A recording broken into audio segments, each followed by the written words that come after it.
अस्सलाम वालेकुम बच्चों। तो बच्चों आज हम आपकी किताब का सबक नंबर 5 पढ़ेंगे जिसका उन्वान है सादगी। तो बच्चों सादगी से मुराद क्या है? अब आप सोचेंगे किस तरह की सादगी। तो सादगी क्या होती है? सादगी हमारे शख्सियत के अंदर, हमारे मिजाज के अंदर। चलिए आगे हम समझते हैं कि इस सबक में क्या बताया गया है। शुरुआत करते हैं। एक गरीब मुसाफिर अपने गांव से चला। एक गरीब मुसाफिर होता है, वो कहाँ से चलता है? अपने गांव से।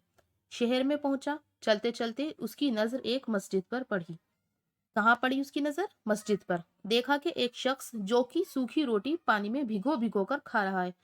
उस मुसाफिर ने क्या देखा कि एक शख्स है जो जो की रोटी वो भी सूखी हुई पानी में भिगो भिगो कर खा रहा है। मुसाफिर बहुत देर तक गौर से देखता रहा और सोचता रहा कि किस इत्मीनान, सुकून और खुशी से वो सूखी रोटी भिगोकर खा रहा है। इत्मीनान होता है सुकून से, यानी चैन से, बहुत आराम से, बहुत खुशी के साथ वो रोटी खा रहा है, वो भी सूखी रोटी पानी में भिगो भिगो कर। आगे देखते हैं क्या कहता है।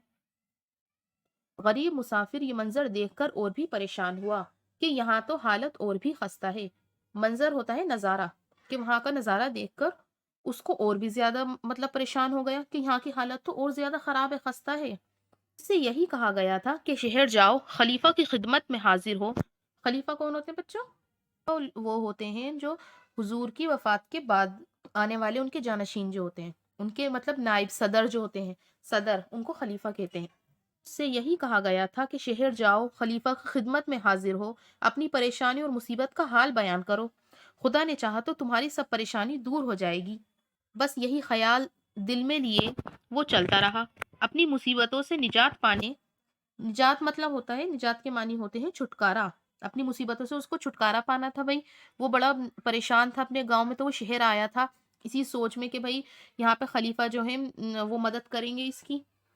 अब यहाँ पर आके देखता है कि भाई एक आदमी वो जो कि सूखी रोटी खा रहा है, वो भी पानी में भिगो भिगो कर, तो उससे तो और वो और ज्यादा परेशान होने लगता है। वो अपनी मुसीबतों से निजात पाने और हासिल होने वाली खुशियों के हसीन ख्वाब देखता रहा।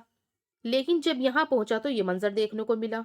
उसने उसने महसूस किया कि जो कि सूखी रोटी पानी में भिगोकर खाने वाला शख्स भी कुछ कम परेशान हाल नहीं है, लेकिन उसके चेहरे पर सुकून और इत्मीनान है। वो मेरी तरह बेताब और उदास नहीं है। बेताब के मानी होते हैं बेचैन।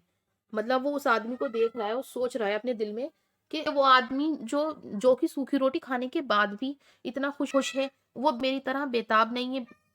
तो ऐसा क्यों? अब वो उसको समझ नहीं आता कि भाई वो इतना परेशान होने के बावजूद भी इतनी सुकून से, इतनी खुशी से रोटी खा रहा है, तो ऐसा क्यों? वो परेशान हो जाता है। अब आगे देखिए। बहरहाल मुसाफिर मायूसी के आलम में, मायूसी होती है, मायूसी के मानी होते हैं नाउम्मीदी, कि जब आपकी उम्मीद खत्म हो जाए, बिल्कुल आप नाउम्मीदी में चले जाएं, आपको कोई उम्मीद नजर ही नहीं आए, उसको कहते हैं मायूसी। बहरहाल मायूसी के आलम में मस्जिद के एक कोने में बैठ गया। आलम के मानी होते हैं हालत, के मायूसी की हालत में, नाउम्मीदी की हालत में वो एक साइड बैठ जाता है, मस्जिद के कोने में बैठ जाता है। मुसाफिर को मायूस और परेशान हाल देखकर ये शख्स उठा। अब वो जो रोटी खा रहा था ना पानी से, पानी में भिगो भिगो कर सूखी रोटी, वो शख्स उठता ही मुसाफिर को देखकर मुसाफिर के पास गया और पूछा, मियाँ तुम कौन हो? उसने सवाल करा कि मियाँ भाई आप हैं कौन, और कहाँ से आए हो, इतने परेशान क्यों नजर आ रहे हो? वो सवाल करता है उससे कि मियाँ तुम हो कौन, कहाँ से आए हो और इतना परेशान क्यों नजर आ रहे हो, क्या हुआ, कोई बात? मुसाफिर ने जवाब दिया, क्या बताऊं, मुसीबत का मारा हूँ। शहर इसलिए आया था कि खलीफा के पास जाऊंगा, अपनी मुसीबत बयान करूंगा और कुछ मदद चाहूंगा। लेकिन यहाँ आकर मुझे और भी मायूसी हुई कि खलीफा के अपने ही शहर के लोगों को ढंग ढंग की रोटी भी मैसर नहीं। मैसर के मानी होते हैं हासिल, क्या यानी कि मतलब वो कह रहा है। अब उसने आदमी ने पूछा कि भाई आप क्या हुआ मियाँ, आप परेशान क्यों हो और कहाँ से आए हैं? तो आदमी अपनी हालत बताता है कि भाई क्या बताऊं मैं तो यहाँ पर ये सोच कर आया था कि खलीफा का शहर है, लेकिन यहाँ पर आकर देखा यहाँ तो लोगों को ही, मतलब खलीफा के शहर के लोगों को ही ढंग की रोटी मैसर नहीं हो रही। बस मेरा जी बैठ गया, दिल टूट गया। दोनों मुहावरे हैं। जी बैठना यानी उदास होना, और दिल टूट गया यानी मायूस होना, ये दोनों मुहावरे हैं। आगे देखिए। उस शख्स ने मुसाफिर की सारी बिपता सुनी, बिपता यानी मुसीबत, उसकी सारी परेशानी सुनी پھر خاموشی سے اٹھ کر ایک گھر کی طرف چلا گیا۔ ذرا دیر کے بعد لوٹ کر آیا تو اس کے ہاتھ میں کھانے کی پوٹلی تھی۔ اس نے مسافر کے سامنے دسترخوان بچھا دیا۔ وہ جو کہ سوکھی روٹی کھانے والا شخص، وہ خود اس مسافر کو کھانا کھلا رہا ہے۔ دسترخوان بچھا دیا اس نے۔ یہ کھانا جو کہ سوکھی روٹی سے بہت بہتر تھا۔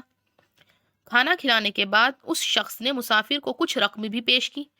وہی دیکھیں، وہ خود اتنی مطلب ایسی حالت میں تھا کہ روٹی بھی بھگو بھگو کر پانی میں کھا رہا تھا۔ وہی شخص اس مسافر کو رقم بھی دے رہا ہے، رقم بھی پیش کر رہا ہے اور کھانا بھی کھلا رہا ہے۔ اب وہ آخر ہے کون؟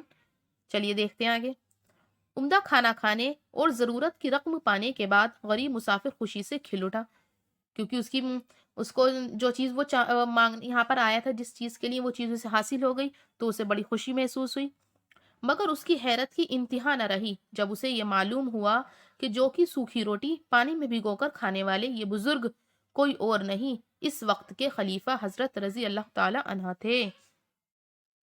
یعنی کہ دیکھیے، وہ حضرت علی تھے جو کہ سوکھی روٹی کھا رہے تھے، خود اس شہر کے خلیفہ، اتنا بڑی ہستی ہماری، وہ خود اتنی سادگی ان کی شخصیت کے اندر، ان کے مزاج کے اندر، ان کو کس چیز کی کمی تھی؟ وہ تو بہت اچھا عمدہ کھانا سب چیزیں کر سکتے تھے، کھا سکتے تھے، لیکن ان کی شخصیت کے اندر سادگی تھی۔ اسی لیے ہر انسان کو شخصیت کے اندر سادگی پیدا کرنی چاہیے۔ امید کرتی ہوں آپ کو میری بات سمجھ میں آ گئی ہوگی۔ اللہ حافظ۔